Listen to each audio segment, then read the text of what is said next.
Praise the person, the hearing of it. So are you hearing what I'm saying? Skill brings success. 2 Timothy chapter 2, verse 15. Let's see what's there about skill also.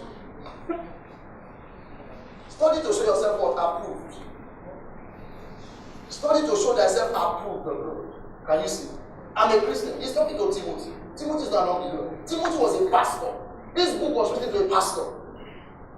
How can they be telling a pastor to study? That will tell you some pastors don't study. But if I want to be different from other pastors, I need to do what this man is saying. Because Paul was a success. And he's advising his son Timothy, study to show yourself approved of God, not of men. God approves, you can disapprove. So approved of, that means you should learn some skills that can please God. Oh, you didn't get me. For me to please God as my master, there are some skills I need to display. God will approve. Just as you study to show myself approved of God, it says a workman. A workman is a man, is a skillful man. A man of skill. A workman that needed not to be what? Ashamed. How? Because he rightly devised the word of truth. Give me the Amplified. Look at the Amplified. Study and be eager to do your utmost to present yourself to God approved. Tested by trial. Trials don't kill you. They make you tough. You win them as you are standing. Like I'm standing right now. Praise the Lord. Then he says, a workman who has no cause, may shame not come to your house. Amen. Who has no cause to be ashamed. Correctly be what? Analyzing and accurately dividing, rightly handling and skillfully teaching the word of truth. Has to be a man full of skill. Then I said there are different skills. There are skills in the realm of the spirit. Speaking in tongues is a skill. Speaking in tongues, as easy as you think it is a skill. Some of you speak in tongues for us to know you're a Christian as a sign. I don't speak in tongues as a sign. I speak in tongues to make progress. Who am I talking to now? So, if you're not talking in tongues enough in your quiet time, you are shortchanging yourself. You're reducing your progress. No matter how much you think you have made waves, there is more in God. It's a skill. Give me Jude 1. Jude 1:20. Speaking in tongues is a skill. Let's read together. Who is with me? Who is with me? Are you with me, please? Yes, sir. Give me the Amplified. Let's read together. 1, 2, go. But you, stop there. I like to read the Bible this way. It's not talking to everybody. It's talking to those who will listen and speak in tongues. Don't forget, they that know their God. I said that's to do with skill.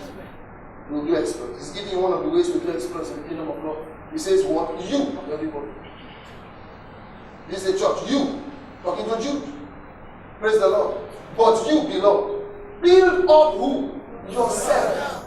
Build yourself up. Founded on your most holy faith. Make what? Progress. That means speaking in tongues is a skill to make progress. Make progress. Rise like an edifice. Higher and higher. How? Praying. He told you how. Praying. Praying in your language. Praying in Robo. Praying in English. No. He said pray in the Holy Ghost. And make progress praying in the Holy Ghost. Are you with me this morning? Yes. So that means speaking in tongues is what? One of the skills. Praise is one of the skills. When Paul and Silas applied the skill of praise, what happened to the prison walls? What happened? Praise is a skill. Praying is a skill. Giving is a skill. But I'm going to handle all that in another section. My emphasis this morning is thanksgiving.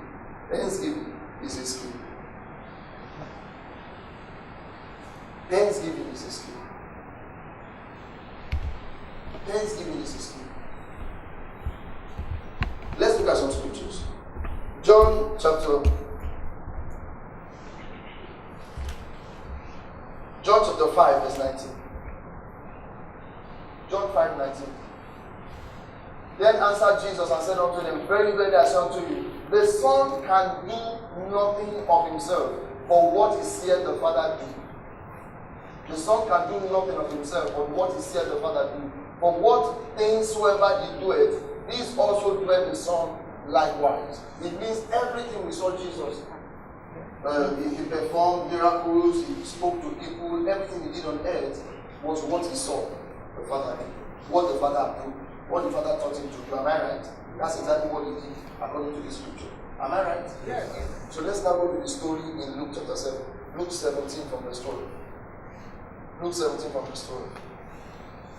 The Bible says, as he entered into a certain village, there met him 10 men that were lepers, which stood afar off. Next verse. And they lifted up their voices and said, Jesus, Master, have mercy on us. Next verse. And when he saw them, he said unto them, go show yourselves unto the priest. And it came to pass that as they went, they were cleansed. I like that part. As they went, they were cleansed. That means these lepers learned the skill of obeying the instruction of the priest. Because they know that in the old covenant, you are not supposed to carry leprosy to the priest. So for them to have risked their lives to take leprosy to the priest, that means they feared and obeyed the words of Jesus. Am I right? And the Bible says, as they went, they were cleansed. But I want to show you something. As they went, they were cleansed. The next verse. And it says, and one of them, when he saw that he was healed, one of them, what happened to the other 9? Ignorance is not an excuse. Who taught this one to go back? When did this one learn it and the others did not learn? Which with me? When did this one learn to go back? Who taught him? They were lepers, they've been together. And he said, go show yourself to the priest. As they went, they were healed. One now said, I'm healed, to look at it. One of them, when he saw that he was healed, turned back and with a loud voice glorified God. Why did the other 9 follow him? Don't forget what we read just now. So what I see my Father do, what I hear of my Father is what I do. So let's read the next verse and let's see the Father's heart in what Jesus said. The next verse, 16. And he fell down on his face, at his feet, giving him what? Thanks. And he was what? A Samaritan. Go back again to Hosea 6, my people. Strangers even come into church and get a miracle, and they can go outside church. And Christians will be suffering church. A pagan can come to church and believe the word of God so much and get a miracle, and go back and become a pagan because it's a spiritual principle. It's just that eternal life will not follow. The difference between you and him is eternal life that you doesn't have. But the same principle will work for. I don't know if you get what I'm saying. Yes, sir. It's spiritual. The other 9 were Jews. I don't know what I'm saying. You can be in church, no matter how long you have been in church. Don't be a Jew. Praise the Lord. Even in the world, when they say you're a Jew, who's a hard man? And it was Samaritan, verse 17. And Jesus answering said, imagine, follow this now. Just picture it. When you read the Bible, picture. Are you with me? Imagine I came to your house and knelt down greeting you. I expect the first thing you say to me would have been thank you, stand up. And to address my greeting first. Talk to me. This man did not address the greetings of the Samaritan. Instead, his heart was in the Jews, his people. So the next thing he said was, and Jesus answered and said, were they not 10 cleansed? Then he says, but where are the 9? Next verse. They are not found that return to give glory to Jesus. To who? To God. Save this stranger. It matters those that you sit with in church. Don't sit with 9 lepers. Yes. Come out of their midst. Yes. Who believe your thanksgiving, your partnership, your commitment to God is getting too much. Let them leave you alone. God is asking for the man because he had plans for the man, but only one could get the man. He has plans for everyone in church, but few get the plan of God. This 2017, make up your mind. Praise the Lord. So I taught you last year from this scripture, and I said that means anytime I tell God thank you, I get more. Did this leper get more? Yes. He got more. So what are the lessons to learn here? Number one, God expects you to return. You didn't hear me? Okay, God expects you to return. Give me 2 Chronicles 32. 2 Chronicles 32, from verse 24.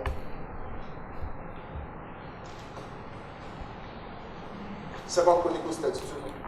In those days, Hezekiah was sick to death, and he prayed unto the Lord.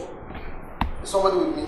Yes. And he prayed unto the Lord, and he spoke unto him, and gave him a sign. That means he healed him.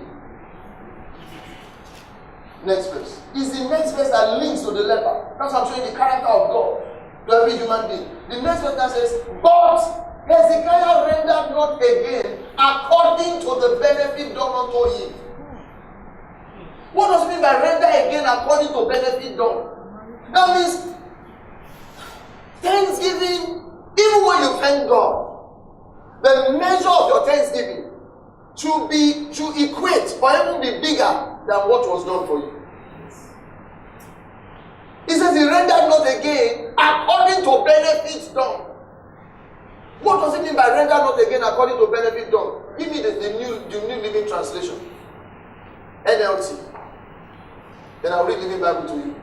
No, from 24 again. 24. About that time, Hezekiah became deadly ill. He prayed to the Lord, who healed him and gave him a miraculous sign. The next verse. Then he says, but Hezekiah did not respond appropriately to the kindness shown him, and he became proud. What does that tell you? Anytime you don't say thank you, you are proud. Pride kills you. Pride. When you don't appreciate things. Somebody gives you a shirt, the next thing you say is this my size? No, I'm telling you, the same character you pass on to God. They give you a shoe, say, do I wear this kind of shoe? You have become so big. There's a kind of shoe you don't wear. Praise God for your life. Told you many years ago when I was in Saple, a brother wanted to marry. Wanted to come and show me the wife he wants to marry. And he brought one bottle of wine. A staff saw him and said, what do you come to? I want to see pastor. Say, for what? So I want to show pastor, I want to tell pastor I want to get married and show pastor the sister I have in mind. That's what's that in your hand. See one bottle of wine. The staff now says, so you are coming to see my pastor with only one wine. And the brother landed and said, I'm sorry. He said, come on. One wine. Like, will you fly? And God will help that guy as the guy was flying. He flew and jumped and he hit me. He just flew and met me. So, and I said, why are you going to? He was not afraid to go talk to me. Like, sir, I said, what? He said, I'm going to get my back to see you, but I'll come back again. I said, why? He said, talk to me, why? He said, the seed I brought is not enough. I said, the seed you brought is enough. I said, who told you seed? How do you know seed that is enough? And I became surprised. He now quoted a staff who sent him back because of one wine. I said, yeah. My mind was like, how many people you have sent back? I didn't send you message. When did I become a drinker of wine and one bottle is not enough?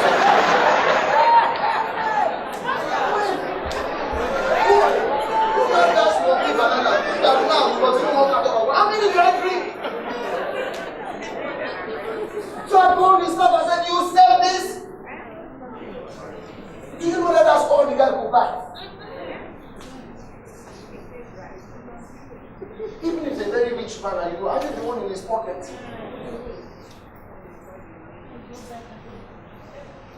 So I told the God, I beg, forgive me. Give me the wine. And I blessed him. If you lift up your hands, he resists the proud. When you refuse to say thank you to God, God will resist you. I didn't write it. Give it back to me, please. But Hezekiah did not respond appropriately to the kindness shown him, and he became proud. What's the next thing? So the Lord's anger came against him. And against who? Judah and Jerusalem. Follows your business, follows everything, the Lord's anger. Because you don't want to say thank you to God. Look at it. According to the kindness shown to me. Let me read the Living Bible to you. But about that time, Hezekiah became deadly sick, and he prayed to the Lord. And the Lord replied him with a miracle. 25. However, Hezekiah did not respond with true thanksgiving and praise. I told you thanksgiving and praise is his key. He did not respond with true thanksgiving and praise, for he had become proud, and so the anger of God was upon him and upon Judah and Jerusalem. 26 now says, but finally Hezekiah and the residents of Jerusalem humbled themselves. Can you see? That means thanksgiving is a sign of humility. It's a sign of humility. Thanksgiving. So why do we thank God? Number one, because he will do more. Number two is a sign of what? Being broken and humble. A mixed spirit to God. A heart of gratitude. Why do we thank God? One more scripture again. Let me give you that. 1 Thessalonians 5 verse 8. 1 Thessalonians 5 verse 8. This was how that pastor got his miracle. This is how you get your miracle. Look at it, let's read together about 18. I'm sorry, 18. Let's read together. 1, 2, go. In what? In what? In what? When there's no food in your house? No salary? In recession? That brother came out and had accident. Am I right? Oh, did he come out because of accident? He came out to do what? Thanksgiving. I'm in the hospital in everything. I had a baby in everything. I didn't have a baby in everything. I built the house in everything. I didn't build the house in everything.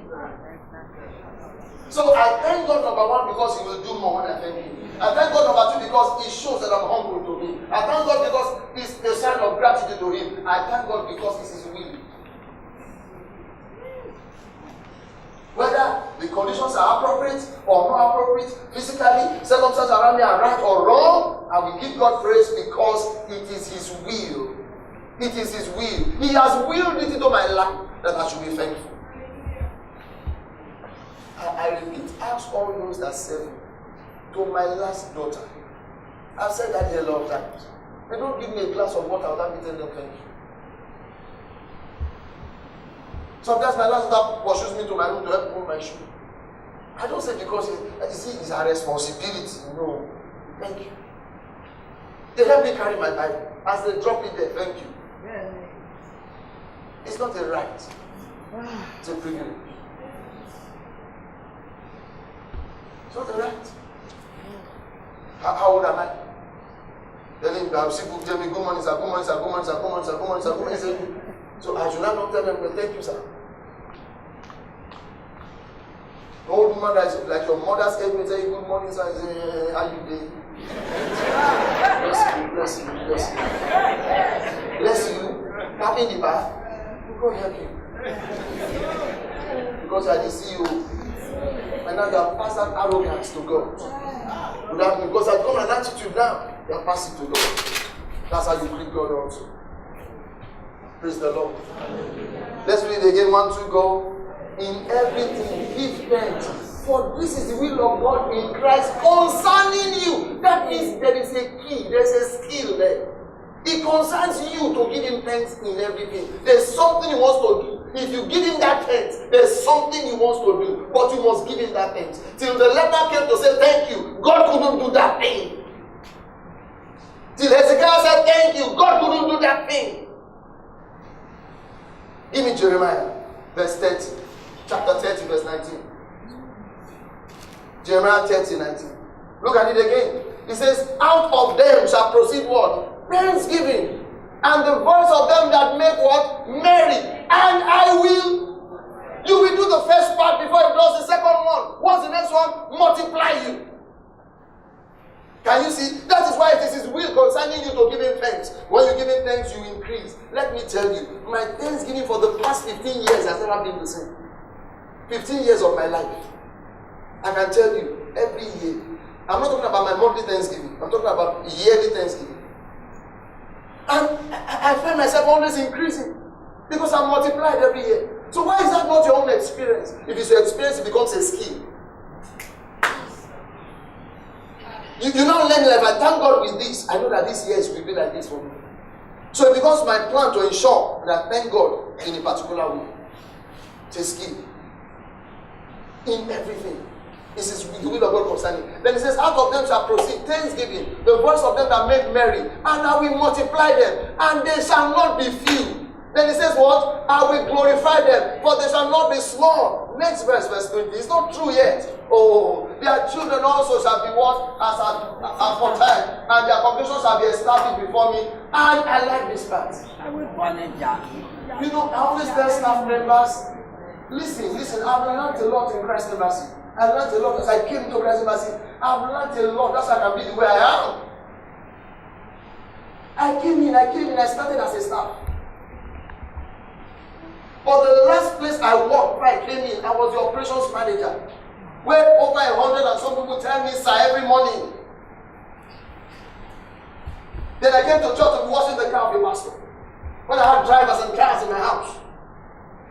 You cannot be more humble than that. Yes, Pastor. I came into a church where the pastor of the church had no car. I had to drive in my car to certain places in Ona's corner. He was not married, he had no car. I was already married, I had children. The first car that pastor had, we put money together and bought it for him. Are you hearing what I'm saying? Yes. So I can teach you. When a staff begins to grumble and say they are oppressing me, try Thanksgiving with a skill. Someone said they are oppressing me. Will God join them to oppress you? No. As long as God did not join them to oppress you. See, my husband is oppressing me, my wife is oppressing me, my boss is oppressing me. Shut up! You're deceiving people who don't know. It's his will. So you must be subject to his will because he told you to do it. It's his will. Concerning you. Is that okay? The next one, I said, Thanksgiving is a sign of humility. Because it shows that you're not proud. Then I said, with Thanksgiving, you also do what? Declare his deeds. As you testify, you declare his deeds. And with Thanksgiving, you magnify him. He's magnified. With Thanksgiving, I said, God is allowed, the realm of his spirit is allowed to remove you from oppression. You can't be under oppression with Thanksgiving. It's not possible.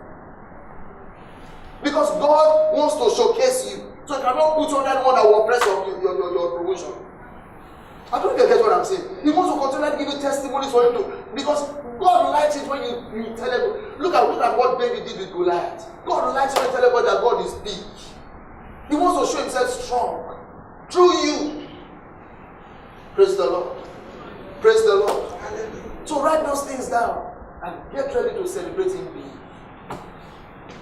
Celebrate him big. And I said, don't forget, your Thanksgiving should be bigger than the benefit that you have received. Bigger than the benefits that you have received. I'll round up the service with that. Praise the Lord. I want us to look at that story and round up the service. Luke chapter 7, from verse 36.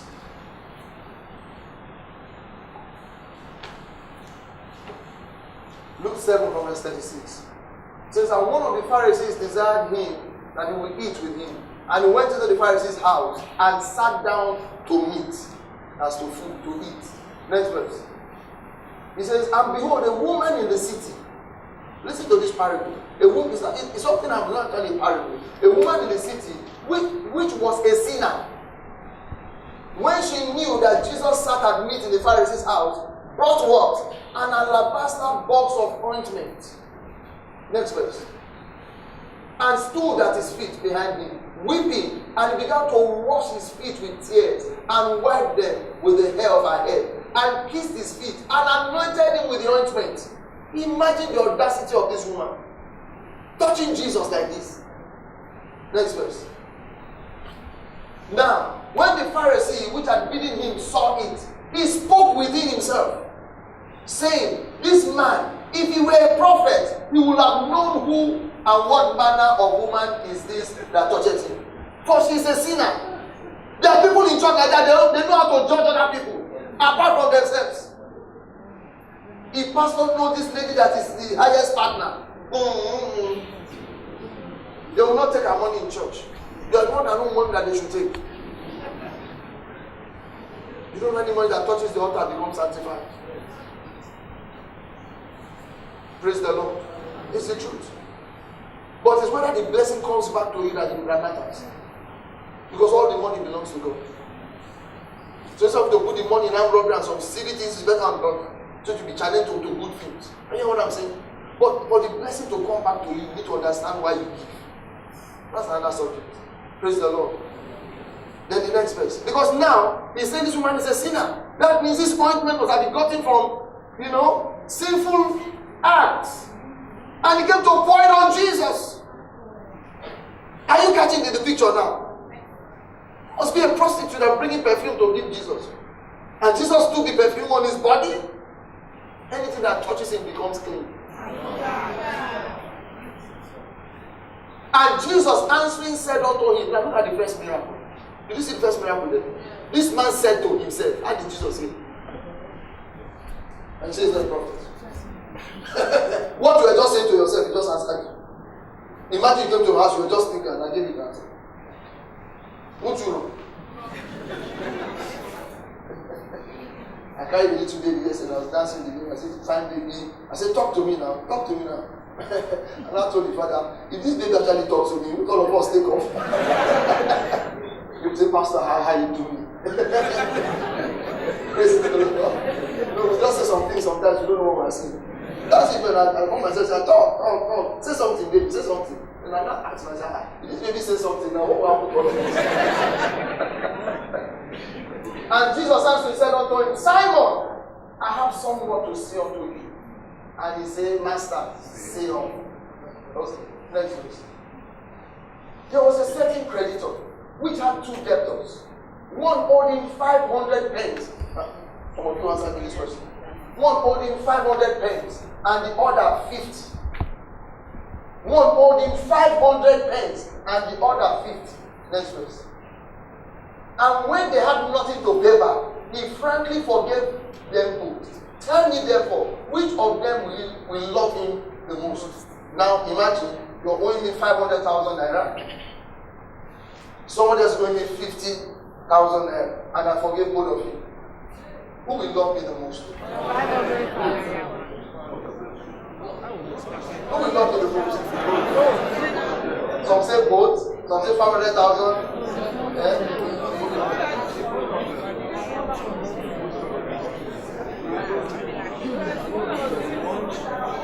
I love Jesus. Jesus gave us the correct answer. If you say both, it's wrong. If you say 500,000, you are wrong. He says, which of them? That means there will be one. Which of them will you love me the most? Look at the answer. And Jesus had given the answer. And that's the correct answer. It's not 500. It's not about 50. But look at the answer. Next verse. Simon answered and said, I suppose that he to whom he forgave most. And he said unto him, thou hast rightly judged. He didn't say 500. He didn't say 50. He said the one you forgave the most. The one you forgive the most might be the one that is 50. You say, Pastor, Let me tell you. If I owe you 1 million, if I borrowed 1 million from you and I can't pay you, and you forgive me, and another brother took 50,000 from you and you forgave him, you forgave both of us. Now, that 50,000 naira, the guy might not be able to afford that 50,000 naira in 50 years. But me, if you give me 1 more week, I can pay you 1 million. So I might just say, thank you, God bless you. But then we'll say,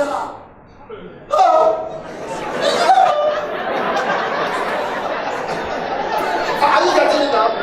Because the million is big, it is nice. But for me, 1 million is not big. So who will love the meat the most? It will be 50. That is what Thanksgiving is.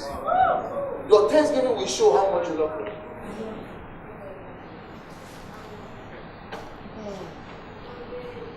Did you get it?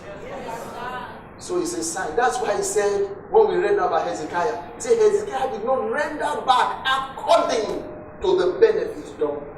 Thanksgiving must be according to the benefit done. It's not an amount. You are the one that knows the benefit done. Let me tell you, if I can wake up in the morning and one leg could not move, don't you know I can wake up in the morning and just pass on? All you will do is cry here. I said, the man was a good man. What good? After 2 weeks, my life continued. So it's me that know what happened to my leg.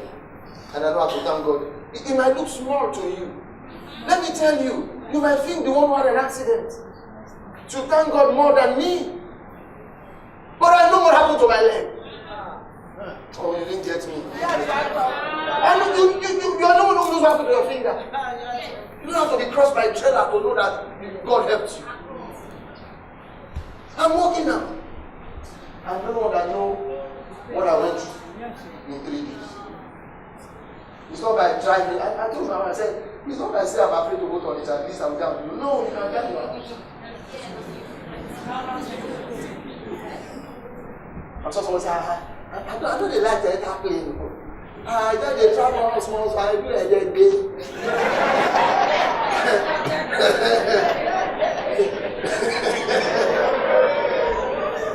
You're fooling yourself. God praise somebody. Lift up those hands.